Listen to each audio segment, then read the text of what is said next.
Hi po, ako po si Rodexter Malig and I'm 37 years of age, happily married with 4 amazing kids and taga dito na kami ngayon sa Angeles.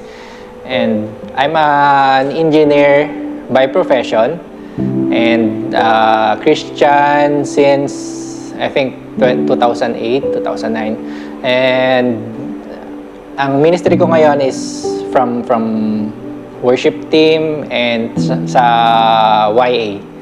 So, yan ang kinabibilongan namin na ministry dito, syempre, sa Church of Blessed Angeles.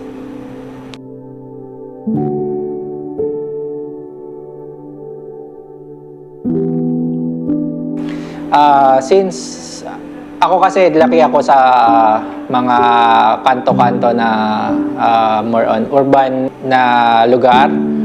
Mga tambay-tambay noon. Dati ako din laging laman ng basketball court, tsaka laging nasa labas and napapagalitan yung gano'n. And syempre, ang paniniwala ko din dati na kapag college ka, lalo sa engineering, hindi po pwedeng hindi ka umiinom. So dati rin akong madalas na nababarkada, puro barkada, and nakikipag-inuman sa mga barkada hanggang umaga. I used to also live a sinful life, nangungupit sa magulang, hindi faithful sa pagdating sa pag-giving at sa nagagawa rin yung mga bagay na hindi kaayon-ayon sa will ng ating Panginoon. My first encounter, it was yung isang worship service na sinama kami ng kaibigan ko na anak din ng pastor. Siya, although anak siya ng pastor, hindi din siya ganun ka-deep. Then sinama niya kami kasi gusto ko mag-aral ng instruments. Then nahikayat kami pati ng barkada ko na para mag-aral nga, ma-try kasi gusto kong para maging mag-gitara, mag-bass. Then, little did I know na iba pala yung plano sa akin ni Lord.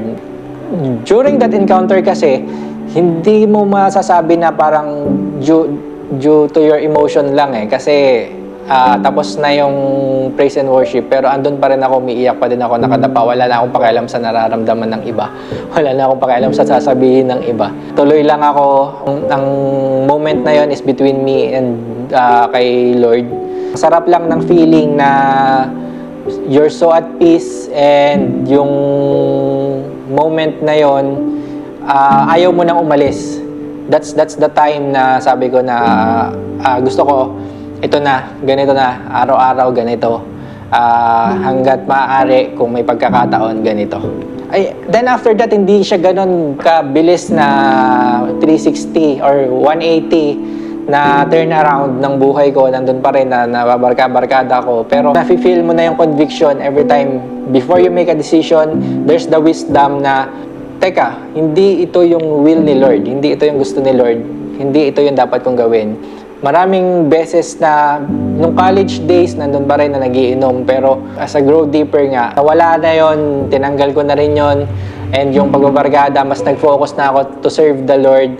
And mas nagbigay na ako ng time as a minister. Pumasok na ako noon sa PAW team. So, mas naging deeper pa ako after that. Ngayon, ang pinaka-thankful ako sa community ng CSB.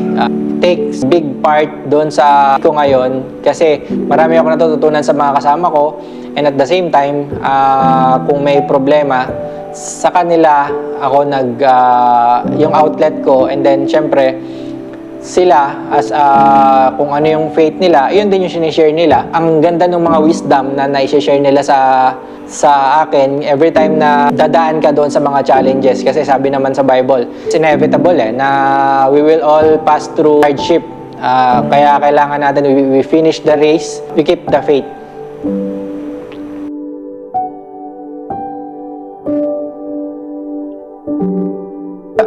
If you're someone na you're looking for something na hindi mo makita dito sa mundo, ngayon very, very widespread na yung influence ng social media.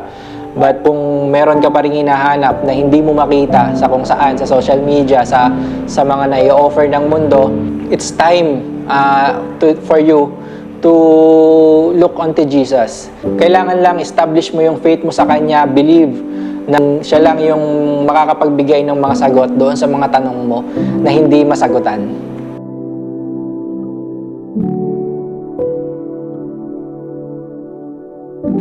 Ang life verse ko sa Philippians 4:13, I can do all things through Christ who gives me strength. Ang pinaka gusto ko doon kasi, nung sinabi yun ni Paul, na doon siya sa prison and given doon sa pinagdadaanan niya, nasabi niya pa rin yun. So, ako, ang paniniwala ko doon, kaya niya nasabi yun is hindi lang doon to share yun sa mga napagdaanan niya, is to para din sa ma-encourage yung mga Kristiyano ngayon. And I'm holding on to that I can do all things through Christ who gives me strength.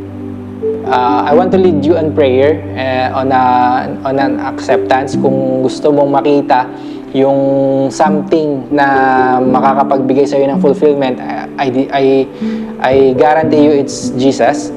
And I want to lead you in prayer. Let's pray. Father God, right now, kung sino man yung mga tao na gusto makatanggap ng salita mo, kung gustong pumasok ka sa buhay nila, right now, I'm speaking on behalf of them. I know, Lord, na tinatanggap ka nila. I am just leading them for this prayer ng acceptance para sa iyo. If you want to accept Jesus Christ, follow this prayer. Father God, I accept you on my heart. Please come in, move in your wonderful way. Baguhin mo yung buhay ko. Tinatanggap kita bilang aking tagapagligtas at Panginoon.